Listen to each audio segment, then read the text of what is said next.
tudi zaradi posebne filozofske zgodbe začenjam na kratko s časom.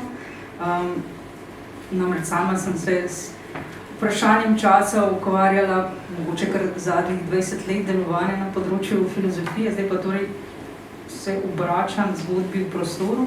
Tematizacija časa se kaže kot si po moje bodo vedeli, da nisem Andrej.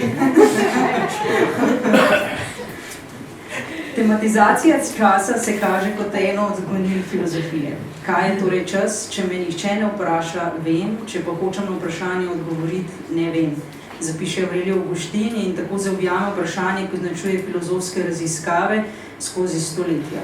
Prostor pa, čeprav vsaj ko za eno nogo stopimo na polje znanosti, kaže s časom bistveno povezan, je bil sam deležen bistveno manj filozofske tematizacije. Je človek, katerega bivanje v svetu je bistveno določeno z njegovim minevanjem v času, res manj bistveno ali pa manj kompleksno, neulovljivo, določen s svojim bivanjem v prostoru. Pod zastavljanje tega vprašanja in usporedno iskanje odgovora nanj lahko najdemo tudi v Foucaultovem besedilu o drugih prostorih. Gre za predavanje, ki ga je Michel Foucault leta 1967 namenil študentom arhitekture, objavljen pa je bil šele leta 1984. Osrednji del predavanja prinaša razmislek o heterotopijah, krajih, ki so proti položaji, dejansko realizirane negativne utopije, drugi prostori, oziroma kot Foucaultovo misel nadaljuje Karolina Babič, drugo prostor in drugo prostora. A mene bo v pričujočem prispevku kot vstop v premislek sodobne zgodbe prostora zanimal predvsem uvodni del Foucaultovega besedila, ki še ni ujet v strukturo določenega pojma, ki bi si ga želel vzpostaviti, vrisati pred poslušalci, temveč šele vstopa v dialog s prostorom. Foucault svoje besedilo pričenja ne z ugotovitvijo, temveč z ugibanjem, predvidevanjem. Zdajšnja doba bo morda bolj doba prostora in ugotavlja. Smo v dobi sočasja, v dobi juxtapozicije, v dobi bližine in daljave, vzporednosti in razpršenosti. Smo v trenutku, v katerem se svet potrjuje, mislim, manj kot neko veliko življenje, ki naj bi se razvijalo skozi čas, kakor pa kot neka mreža, ki povezuje točke in pripleta svoje niti. Kot osrednji pojem sodobnega prostora oziroma sodobnega dojemanja odnosa do prostora izpostavlja položaj, ki je opredeljen z relacijami sosedstva med točkami ali elementi, ki jih je formalno mogoče opisati kot serije, drevesa, mreže. Ob tem pa izpostavlja vlogo tako razumljenega položaja v sočasni tehnologiji, od skladiščenja do manipuliranja, preurejanja informacij. V naslednjem koraku obrne skozi zgodovino filozofije prevladujočo razmerje med prostorom in časom. Vsekakor sem prepričan, da današnja zaskrbljenost brez dvoma zadeva v bistvu prostor precej bolj kot čas. Čas se verjetno prikazuje samo kot ena od možnih iger distribucije med elementi, ki se razporejajo v prostoru. In nadaljuje, ne živimo znotraj neke praznine, živimo znotraj neke celote relacij, ki opredeljujejo položaje. Z razvojem tehnologije in spreminjanjem sveta, v katerem živimo, z izginjanjem ločnice med svetom in virtualnim svetom, se Foucaultov nastavek razumevanja prostora še toliko bolj kaže kot tisti, ki bi lahko nagovoril našo sodobno izkušnjo sveta. Kaj pa ima v vlogi prostora, v posameznikovi umeščenosti v prostor, odnosu med prostorom in časom in odnosu med posameznikom in prostorom povedati literatura? Da bi odgovorila na to vprašanje, bom v nadaljevanju analizirala 3 žanrsko raznolika dela slovenskih ustvarjalcev, ki so šla v zadnjem desetletnem obdobju. Izbrana dela pa ne gre za kritiške ugotovitve o posameznih delih ali celovitejše analize opusov posameznih ustvarjalcev, odslikavajo, nagovarjajo naš vsakdanjih. Za pesniško zbirko Petra Svetine Vsakdanje geometrije Martina Potisk v svoji kritiški refleksiji zapiše, da so lagodna a prizemljena pesniška manifestacija nemonošljivega presnavljanja in nič manj sugestibilnega mirovanja. Nenazadnje za Svetinova dela značilno ustavljanje v vsakdanjosti, ki jih avtor postavlja iz samoumevnosti in s tem umešča v nov kontekst, jemlje v roke detajle vsakdanjega sveta in jih obrača proti svetlobi. Tadej Golob je serijo romanov Taras Ubirci v slovenski prostor dokončno postavil kriminalni roman po vzoru skandinavskih noir kriminalk in bil v tem pogledu večkrat primerjan z norveškim piscem Ljujem Nesbom. Eden od elementov žanra je tudi družbena kritičnost, ki je pri Golobu bistveno prisotna tudi v njegovih kriminalnih romanih, kot ugotavlja v svoji analizi Ema Koncilja, predvsem od Leningovega parka naprej. Pri tem pa lahko Golobovo družbeno kritiko prepoznavamo kot kompleksnejšo od Nesbojeve, sorodno tisti, ki jo izpostavlja že v prvih romanih za odrasle, nenazadnje pa tudi v obeh romanih za mlade, in jo Matej Bogataj opiše kot prepoznavno in neprizanesljivo opisano družbeno atmosfero. Dobra družba Ane Svetelj, zbirka kratkih zgodb, ki jih povezuje motiv prevozov, je odmeven prozni prvenec pesnice, publicistke, antropologinje in etnologinje. Za slovenski kulturni prostor je bil relativno velik tudi kritiški odziv, ki je delno prepoznal kot ambientalno zbirko, skozi katero avtorica brez komuničnega olepšavanja ali sitnega moraliziranja nastavlja ogledalo sodobnim slovenskim razmeram, oziroma prinaša razumevanje fenomena prevozov v širšem kontekstu sodobne slovenske stvarnosti. Kako nam torej naš prostor razpirajo vsakdanje geometrije Petra Svetine, Leninov park Tadeja Goloba in dobra družba Ane Svetelj. Vsakdanje geometrije so Svetinova tretja pesniška zbirka za odrasle bralce, ki se v motiviki in tematiki prepleta z njegovim večkratno nagrajenimi deli za mlade bralce, v njej pa odzvanjajo tudi druge vloge, v katerih Svetina stopa v dialog s književnostjo, med drugim kot prevajalec, raziskovalec in predavatelj. Že v naslovu stopa v povezavo z vsakdanjostjo beseda geometrija, ki jo Fran, Slovar Inštituta za slovenski jezik Frana Ramovša zaradi SAZU razlaga kot vedo o lastnosti prostorov in njihovih delov. Kot tisto, ki povezuje elemente prostora, povezuje točke in prepleta svoje niti, Foucault izpostavlja mrežo in zdi se, da mreža oziroma mrežo vse skozi povezujejo in ali sodoločajo elemente v svetu Svetinove poezije. Tudi smrt, sicer tako v filozofiji kot umetnosti tradicionalno speta s časom, njegovim otekanjem in minevanjem se tokrat kaže kot del mreže. Pride taka jesen, ko umirajo stric Alfons in Klemen in gospod Marjan iz Velenja in profesor Pretnar in Urbani in gospa Majda, ki je grasila Certov, vedno trojica, tak trikotnik. Vedno taki trikotniki, ki se širijo in ožajo in prepletajo na vse strani, tvorijo zvezdja iz treh pik, veliko ozvezdij na zemljevidu in vsem je skupna ena taka jesen. In mi smo na sredi, enkrat bliže, drugič dlje od oglišča, dokler se tudi sami ne znajdemo sredi take jeseni in se s prstom dotaknemo mesta na zemljevidu. Posameznik je del mreže, obdan s trikotniki, ki jih tvorijo različne kombinacije točke in smrt sodoloča to mrežo in odnose med točkami, tistimi v ogliščih trikotnika in tistimi bliže ali dlje od oglišč. Smrt za nas opazovalci tvori ozvezdja na nebu, dokler se tudi sami ne dotaknemo točke na zemljevidu. A smrt ni edina, ki bi točke povezovala v konstelacije. Že v razmisleku o odraslosti smo spet sredi trikotnika, tokrat med tramvajem, ladjo in punco in kitaristom na sredi. Tokrat jih ne poveže smrt, ampak opazovalec na klopci. Del razmisleka v smrti je tudi neizrečeno. Širje in ožanje trikotnikov in jesen, ki čaka tudi bralca, v tišini stopajo v sogovor z njim. Odnos med opazovanimi elementi in opazovalcem v razmisleku o odraslosti pa je bolj nared za igro, bolj dinamičen, pripravljen na analizo. Med oglišči so namreč tudi linije in po linijah se da potovati. Sedim na klopci in sonce je, šteje. En tramvaj, ki se pelje čez most, ena ladja, ki pluje pod mostom, ena punca, ki teče mimo. Še en tramvaj, ki se pelje čez most, še ena ladja, ki pluje pod mostom, še ena punca, ki teče mimo. Še ena ladja, ki se pelje čez most, ena punca, ki plove pod mostom, en tramvaj, ki teče mimo, ena punca, ki ladja tramvaj in mimo, ki teče pod mostom, en pluje, ki pelje čez most in gospod s kitaro, ki ne ve, kako se najde v sredi slike. Pa je večer. Elemente so določajo njihova mesta v mreži, a ta se lahko dinamično spreminjajo, ohranjajo in hkrati spreminjajo pa se tudi njihovi odnosi. Svetina v 19 točkah avtopoetike opiše razpoložljivost, ki jo lahko razumemo kot enega od temeljnih elementov njegove poetike, kot zavestno pripravljenost sprejeti, kar ti pride naproti. Hkrati pa sorodno, kot del svoje poetike izpostavlja subverzivnost, podtikanje risanih žebljičkov, prevladujoče družbene vzorce, norme in okus.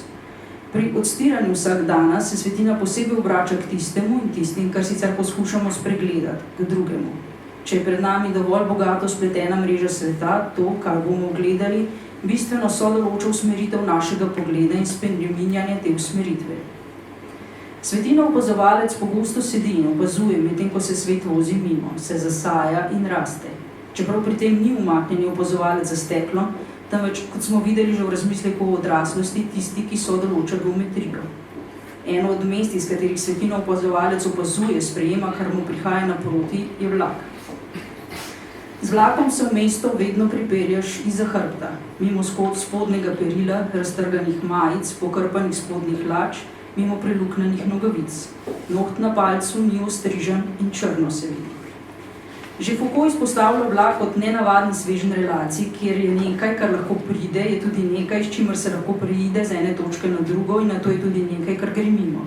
Nekatere izmed teh relacij intimno zaseda, spoznava in opisuje tudi Svetina v svoji poeziji. To imata vlak in avto sorodno vlogo. Svet prehaja ob okno in istočasno ostaja v opazovalcu, prihaja k njemu. Danes, ko sem se vozil med sivo in zeleno na obeh stranih ceste, sem premišljeval o krikih kmetov, ki pospravljajo košnjo pred bližajočo se nevihto.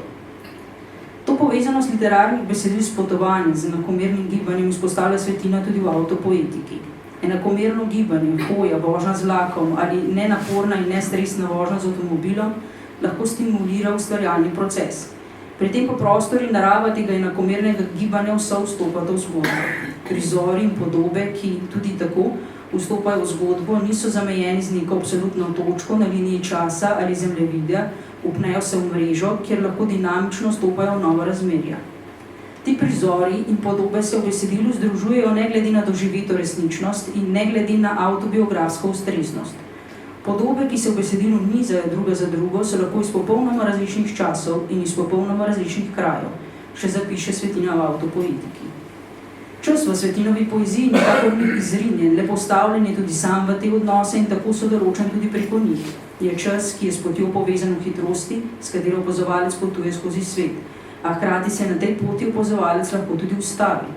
Prtljažnik, v katerega se v podprtih avtomobilskih vratih usede opazovalec, lirski subjekt, omogoča položaj začasnega postanka, ki ga sicer po Foucaultu dajo kavarne, kinodvorane, plaže. In v tem položaju začasnega postanka se tudi čas lahko ziba z boka na bok, medtem ko rjave kokoške brskajo po spominu lanenih semen. Pred nami se izrisuje krajina Svetinove poezije, ki, kot je določena v krajini nacionalnem simbolu, nastaja z vzajemnim delovanjem med prostorom ter posamezniki in družbo, ki ga svojim delovanjem spreminjajo. Svetinova krajina tako ni nekaj, kar je, ampak nekaj, kar vse skozi nastaja. Vsaka točka se povezuje z drugimi, stalno in sproti. Nenazadnje točke so določa tudi pot. Poti pa povratno so določajo točke, kamor vodijo, čeprav tudi te niso absolutne. Skozi odnose z ostalimi se lahko tudi te točke ali pa njihovi pomeni, odnosi do vseh ostalih točk dinamično spreminjajo. Prespati sem moral še eno noč, da sem danes lažeren, brezbrižen in zato nepazljiv stopil v lužo, da mi je voda na peronu ob jeziku poniknila v čevelj, da sem se spomnil, da je moja pot v Prago pravzaprav potovanje k jeziku. Svetinova poezija tako ni le krajina, ampak tudi potovanje po meni, z vlakom in z jezikom. Bi mogoče analizo druge knjige spustila, da bomo ulovili časovnico, pa se bom kar premaknila k dobri družbi. Pri tem se pa tudi navezala na srečevanje, oziroma mogoče preberem zaključek analize, kar se bo navezalo tudi na nadaljne delo. Lahko bi rekli, da je prostor Golobovih romanov odslikava našega prostora, je pravzaprav več kot to. Se skupaj z njim v literaturo potuje povezave, ki si jih pogosto zavemo šele, ko jih v literaturi predpostavlja ali izpostavlja Golob, hkrati pa v ta naš prostor vstopajo njegovi literarni liki, ki ven vnašajo svoje spomine, svoje pomene, ga po svoje interpretirajo in ga hkrati s svojim bivanjem in delovanjem v njem sodoločajo. A s tem ta prostor nič manj naš, tako kot ni moj življenjski prostor, nič manj moj z vsakim posameznikom, ki stopi ven, ga pa vsak od njih sodoloča, ga za nas spreminja. Vstopanje literarnih likov v naš prostor tako izpostavlja eno od ključnih vlog prostora. Prostor kot skupni prostor, kot tistega, kjer se srečujemo, ki to srečevanje omogoča in sodoloča, mi pa srečevanje dinamično spreminjamo ta prostor sam. In srečevanja so eden od osrednjih elementov kratkoprozne zbirke pesnice, publicistke in znanstvenice Ane Svetelj.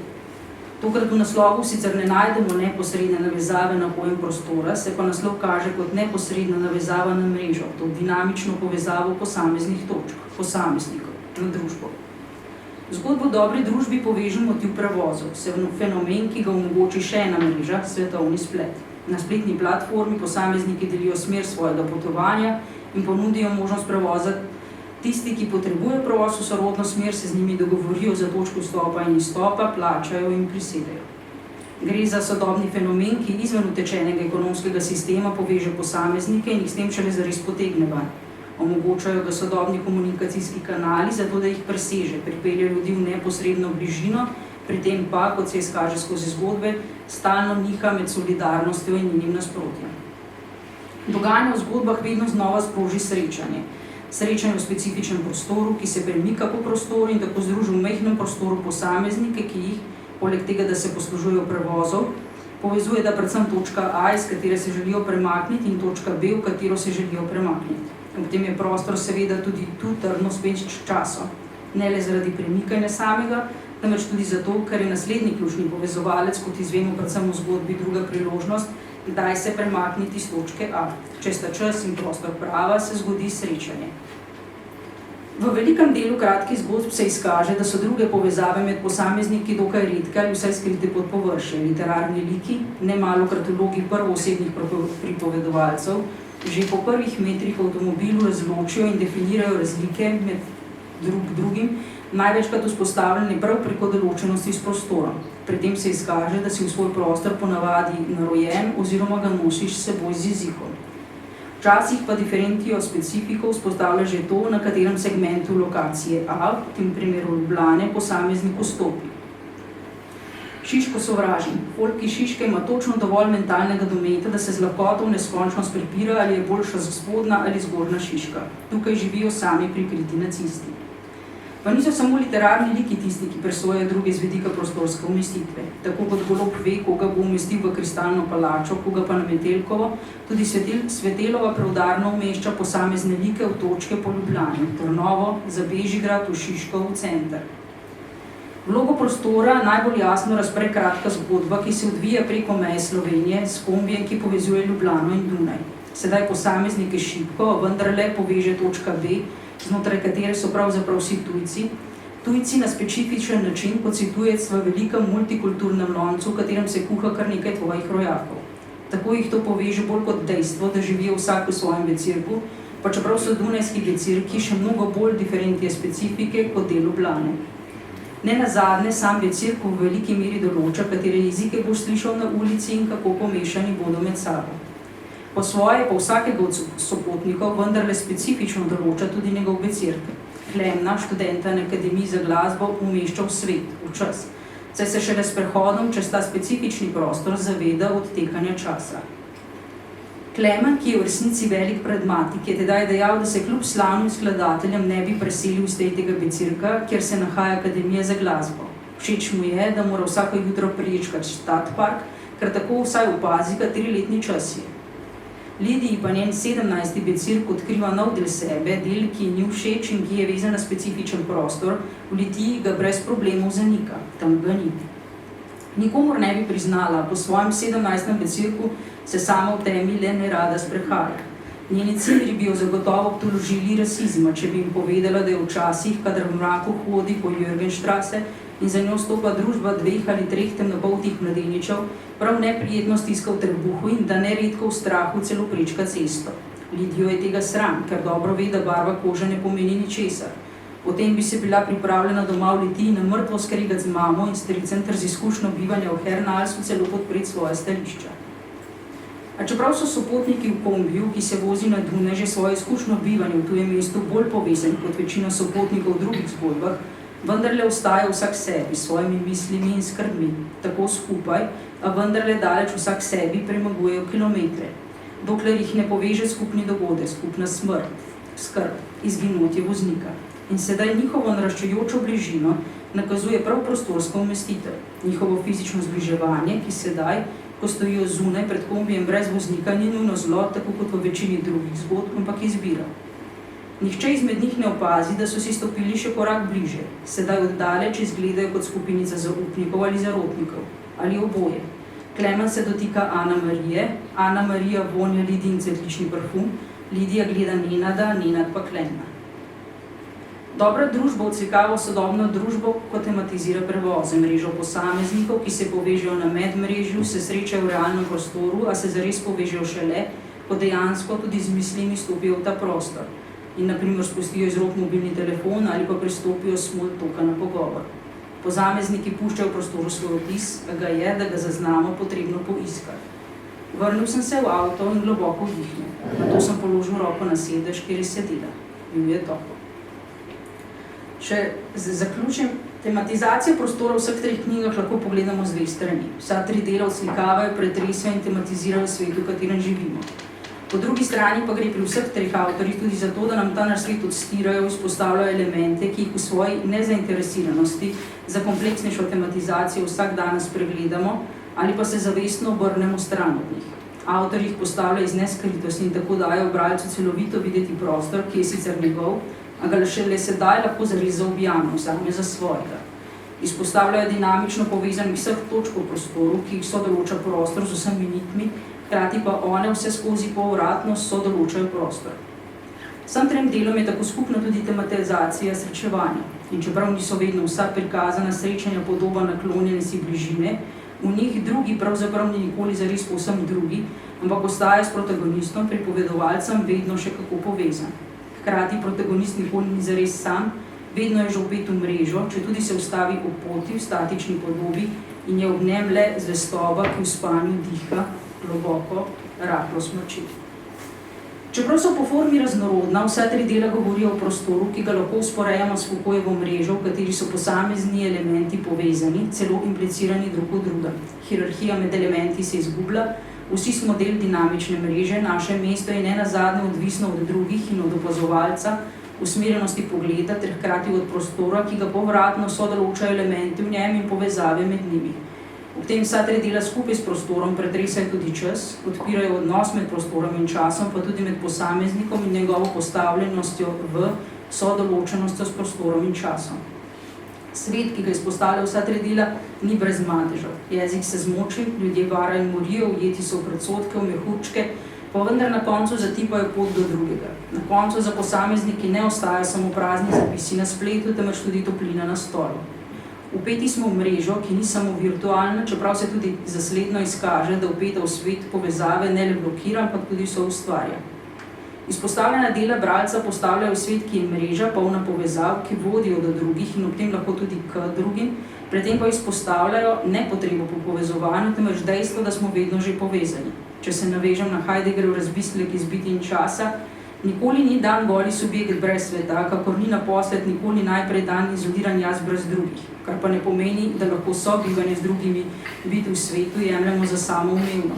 Način te sotobiti moramo še napraviti fenomenalno viden, kar nam omogoča gledati razliko med ravnodušnim skupnim pojavljanjem poljubnih stvari in nedotikanjem drug drugega ter drug z drugim bivajočimi.